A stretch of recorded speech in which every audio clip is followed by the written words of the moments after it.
Notice I'm not sanding up across this transition. The finish that we got off the slack belt is pretty much perfect. There's no noticeable transition here, so we want to try to stay off of that, and then we won't sand across both of these until we get to the very end, and that will help us maintain that super smooth transition. I mentioned earlier a lot of newer makers tend to discover the shoe shine method and they go crazy with it, and I don't use it very much at all in my shop, but one area where I do utilize it is right in this curve and then on the back side. Keep in mind, I very intentionally put a really tight curve in here and have a lot of flare out to the ass end of this to help with the retention of this knife. And so if we had went over to the belt sander and done a whole bunch of work in this area with the slack belt, it would be really easy to wash this out, and I didn't do that. So I don't want to go ahead and wash it out now that I'm doing all the fine tuning with hand sanding. And so if we were to lay this in here, you'll notice when we pull it tight, our leading and following edge are going to dig in, and we're not even making contact in the center of this piece of shop cloth. And so I can guarantee you it will leave this lumpy. It'll make it really lumpy. And so you have a couple options. You can rip this down to a narrower width like that, and that works well. But what I tend to do, since I'm already using the Rhino Wet redline paper, cut a strip of it with a pair of scissors. And for this purpose, we don't actually need to put any type of a backing material on here. And then when we lay this down, since we have a narrower width, now we're making contact with the whole strip. And then you can come in and do a light shoe shine method here. And this will highlight real quick if we have any weird inconsistencies. We're looking good. I don't know if it's showing up. There's a little mark here, but that'll sand out real quick. So then I'll rotate this around and do the same thing on the back.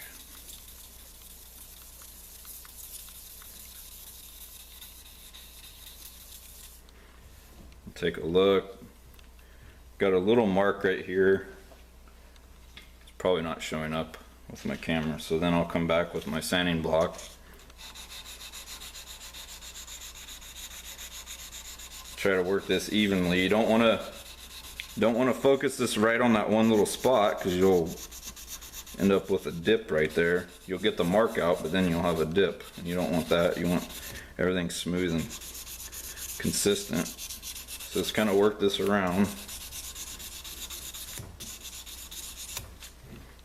I think that probably got it, and we'll come back again with our strip, the 500 grit, just slightly do the shoe shine,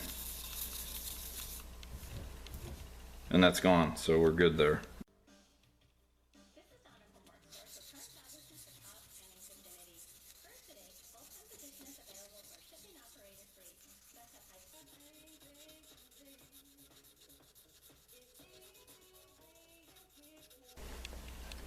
Now this is one of those things where I would imagine a really great knife maker would be able to go straight through from start to end and nail everything, every step, and get it right from the get-go. But sometimes shit happens and things get screwed up, and you proceed without catching it. And I had this handle all pretty much sanded out to 800 grit. It was pretty much damn near done, except for the guard work.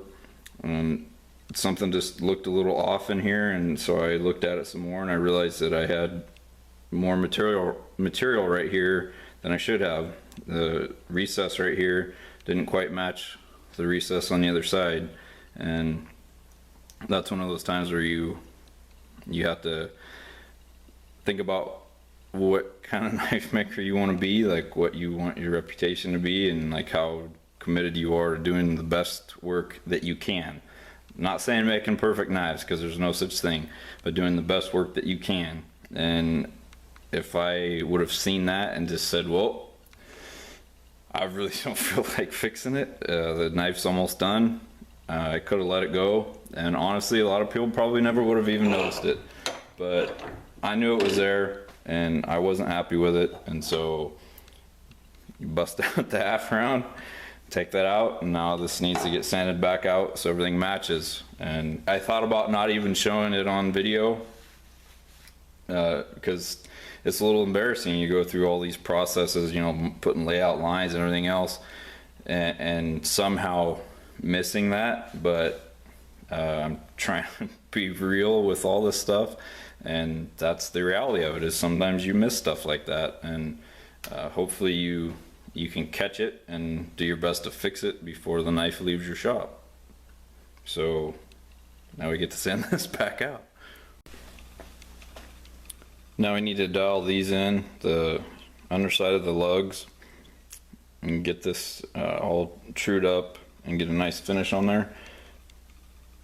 There's always a little bit of discrepancy here in the finish coming off the slack belt, because I put more emphasis on making sure that that transition is smooth. It's almost impossible to sweep that belt up out onto the end of the lug and not take more off than we want, and so I leave those a little bit rough off the belt because I can finish this out by hand. This is a 4-inch half round fine cut.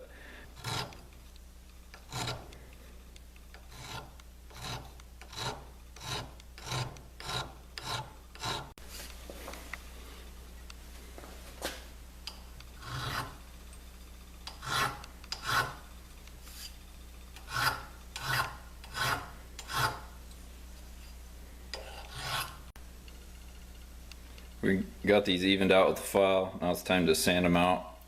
I start with this paddle and some 320 grit paper. Wrap it around nice and tight. I've got a lot of leading edge out here. It's easy to see out past the end of this. And this is how I hold it. It's easy to hold this nice and tight, keep it wrapped around here tight, and it's not hard on my hands. When we come in here and just start sanding this out, it helps to put a drop of oil on there. WD-40, Ballistol, just about anything like that will help.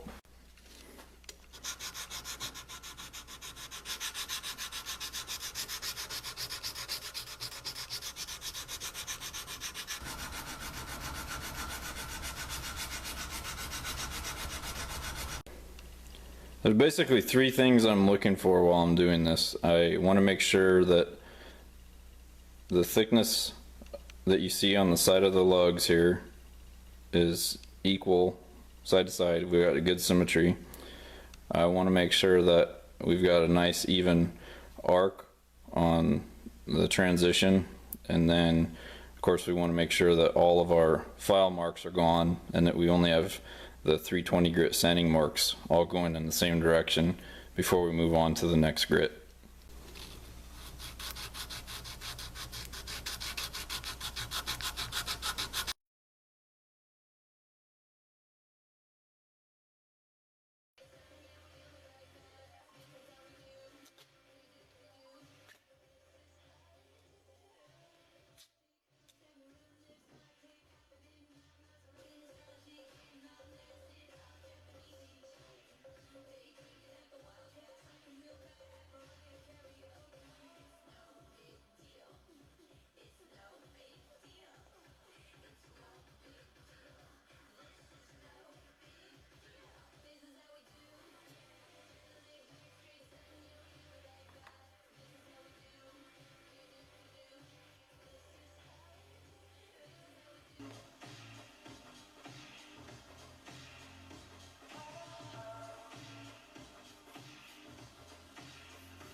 Okay, we've pretty much got everything all sanded out. We've got a nice finish on the underside of the guard here. Not our final finish, but a nice 800 grit finish on here. If I was going to do a mirror polish, I'd take it up to 1500 and then buff the inside there, but since this will be a satin, 800 is plenty for that. And then I've got a strip. This is about 5/8 wide.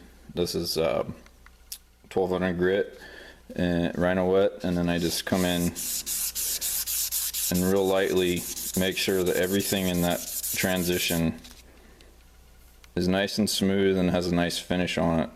This should be real quick. So if you spend a whole bunch of time here, especially if you have to do it with a coarser grit paper, you're gonna wash things out, and that's not what you want. You want it nice and smooth like this, where you can't feel the transition at all. That's the front side. Flip it around here and do the back side. Same thing, it should be real quick.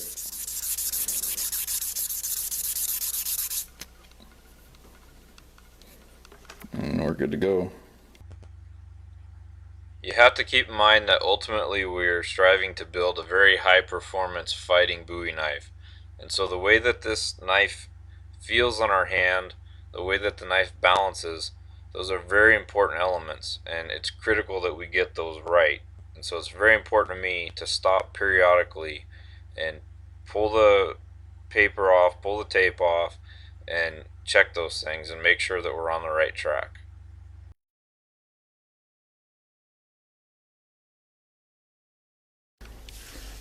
So at this point we have a sharp edge around the perimeter of our guard that needs to be taken off, and there's a lot of ways to do it, but what I found is the simplest is with these. This is a Kratex wheel, and then this is a cylindrical diamond burr, and I'll true this up and make it flat, and then I'll use the corner and put a little groove in it, and then we can go ahead and go around that.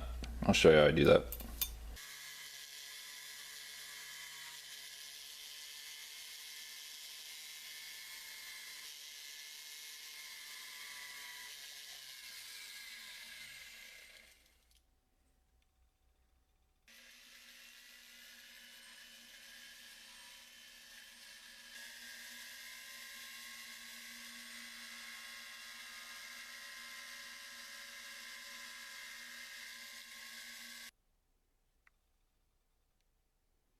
Now to give a final finish around that edge of that guard, I use this sanding stick I made, and it's real narrow, and I just cut long narrow strips of paper like this. You can wrap them real tight, and this is a 1500 grit paper that will go around the edge of that with.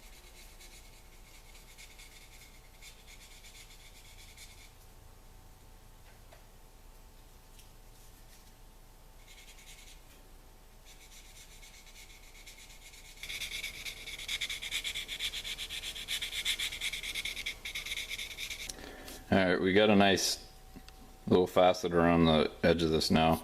There's a couple reasons I do that. Number one, you don't want any sharp edges on your knife other than the cutting edge. And the second thing is, if you leave a sharp edge on here, well, most people aren't probably going to come in contact with it with their hand. It will put a lot of undue wear on a sheath when you're putting the knife in and out of the sheath. So you want to make sure to try to take that down and get the edge off there, and plus having a nice little shiny facet I think looks nice.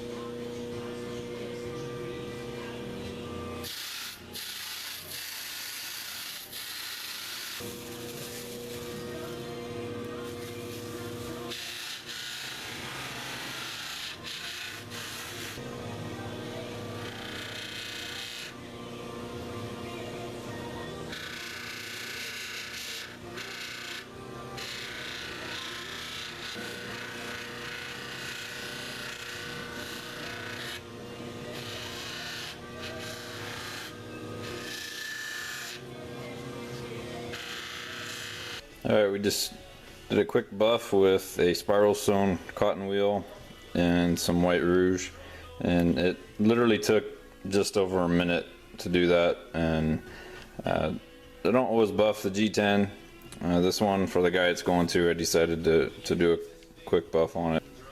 We're getting close now. It's important order of operations that coming up to these last steps.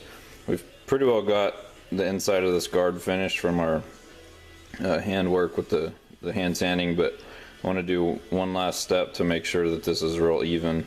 And we've got the top edge relieved, and then the very last thing we'll do is go around the perimeter of the guard and get a nice smooth satin finish on that so it doesn't look splotchy like it does right now. One of the first things I do before we finish this inside of the guard lug is to tape off the handle transition, and for that I use a roll of electrical tape that I cut in half. The narrow strip makes it a lot easier to wrap this radius real tight and actually get it to go around that smoothly.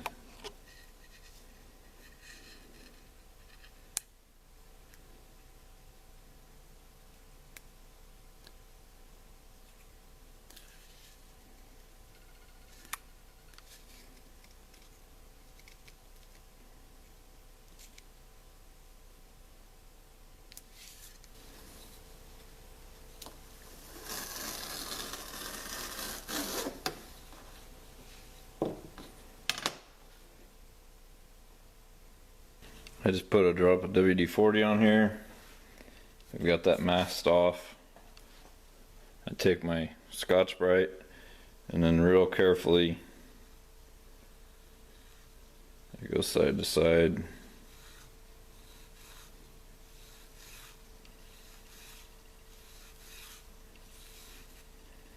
You don't want to go crazy with this because this narrow piece of Scotch-Brite will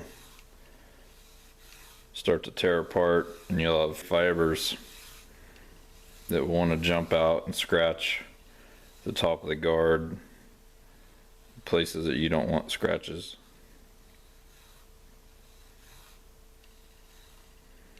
But this being soft and having give to it, I found gives the most even, cleanest satin finish that I've been able to achieve on this weird surface, because you've got a bunch of compound curves. And I started doing this I don't know, 15 years ago or so, and unless I'm mirror polishing this area, I haven't changed how I do that because I think it gives the best results. So there's side one. I'll just flip it around to the other side. Since we've got this taped off, it's a good time to go ahead and finish out the sides. Got my G10 sanding stick. I'm gonna do an 800 grit finish on the sides of this one. Pull this around nice and tight, and then this should be a pretty easy process since we've got a nice finish on there already. As far as the grit's concerned, it's just splotchy right now, but we can wrap the paper right up to the corner of our stick like so, and then we can sand right up to the edge of our tape. To get it really dialed in, I move to this stick, same paper, and I start out here and just slowly come around.